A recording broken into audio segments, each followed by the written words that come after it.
If I wanted to destroy your confidence, erase your identity, and make sure nobody truly respected you, I wouldn't insult you. I would train you to become too nice. Nice enough to never say no. Nice enough to accept disrespect with a smile. Nice enough to stay quiet when something hurts you. Nice enough to spend your entire life making everyone comfortable except yourself. Because once someone becomes addicted to approval, they become controllable. And the worst part? Society rewards you for it at first. People call you humble, kind, easygoing, mature. But behind the scenes, something dangerous begins happening inside your mind. Your opinions slowly disappear, your boundaries disappear, your confidence disappears. Until one day, you wake up emotionally exhausted, wondering why nobody values you anymore. Draw a smiling stick man surrounded by people. Now show him tearing pieces off himself labeled time, energy, self-respect, confidence. He hands a piece to every person around him. At first, everybody smiles. But with every piece he gives away, he becomes more transparent, smaller, quieter, invisible, until eventually there's almost nothing left of him. And psychology explains exactly why this happens. Most people think they're simply being nice, but many are actually addicted to approval. Every compliment, every moment of acceptance, every thank you releases dopamine inside the brain.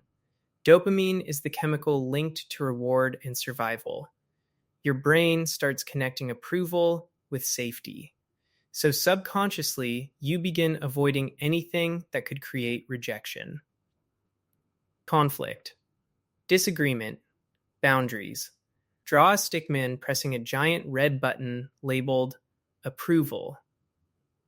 Every press lights up his brain with dopamine.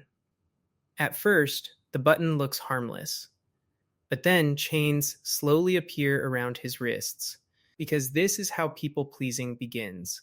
Not as kindness, as fear. Fear of disappointing people. Fear of rejection.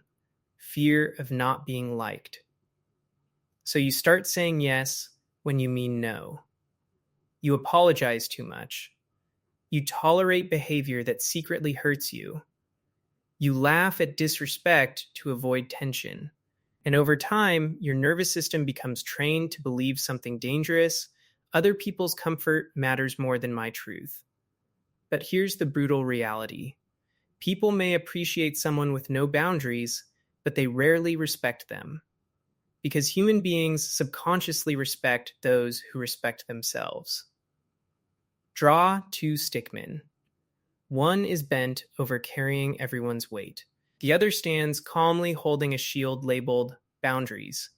Now ask the viewer silently, which person looks respected? This is where things become psychologically destructive, because avoiding conflict feels peaceful in the moment, but internally, it creates something called cognitive dissonance. Cognitive dissonance happens when your actions conflict with your real emotions. For example, someone disrespects you. Inside, you feel anger, but instead of expressing it, you smile and say, "It's okay." Now your brain experiences internal tension. Your emotions say, "That hurt," but your behavior says, "Stay quiet, do this long enough," and you stop trusting your own feelings. Draw a brain split into two sides. One side says, "I deserve respect." The other says, "Don't upset anyone." Now show sparks crashing between both sides. This constant self-betrayal creates anxiety, because deep down, your mind knows you are abandoning yourself, and eventually that pain turns into resentment. That's why many nice people secretly feel exhausted around others. Not because they hate people, because they're performing constantly, pretending, suppressing, adjusting, and performance is emotionally draining. Pattern interrupt. Draw a pressure cooker shaking violently. Label it suppressed emotions. Now show it exploding. Because emotions never disappear.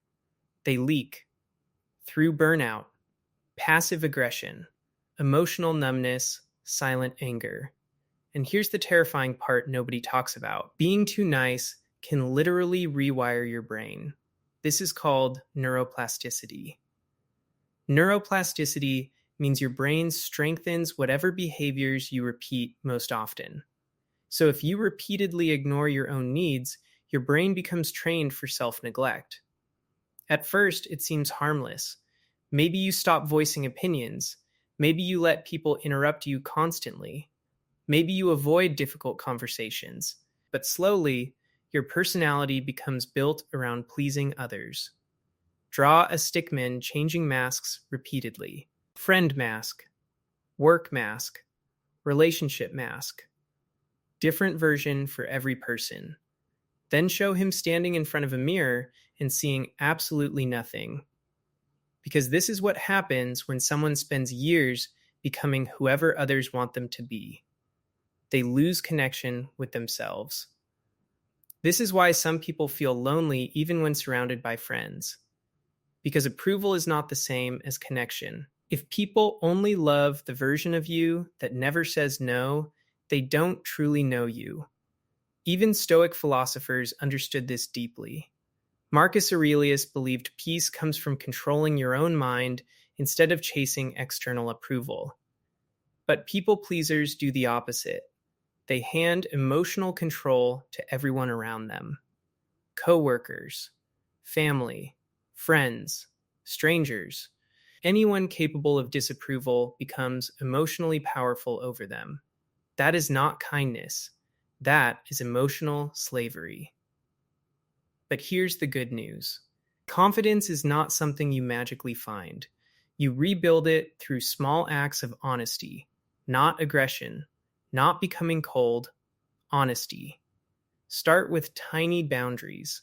Psychologists call these micro boundaries, small moments where you stop abandoning yourself. For example, stop apologizing for things that require no apology. Say, "I can't today," without inventing fake excuses. Express one honest opinion even if someone disagrees. Take space without feeling guilty. Tiny actions. But psychologically, they matter more than you think. Because every small boundary teaches your brain something new. My needs matter too. Draw tiny bricks labeled no honesty, boundaries, self-respect. Now show the stickman rebuilding himself piece by piece, slowly becoming solid again, visible again. Because confidence is built through evidence. Evidence that you can protect your peace. Evidence that your voice deserves space too. And maybe that's the real reason so many people feel invisible today. Not because nobody sees them, but because they spent years shrinking themselves to survive. Kindness is powerful. But kindness without boundaries becomes self-destruction. The goal is not to become cruel. The goal is to stop abandoning yourself just to keep other people comfortable. Because the people who truly value you will not disappear the moment you start respecting yourself. And the moment you stop begging for approval, you finally become someone worth respecting. Draw the transparent stickman from the beginning again, but this time, he stops giving pieces away. His body slowly becomes solid, the noise around him fades, and for the first time, he stands calmly, fully visible, fully himself. Subscribe to join a community of people who refuse to stay emotionally invisible and are rebuilding discipline, confidence, and self-respect one step at a time.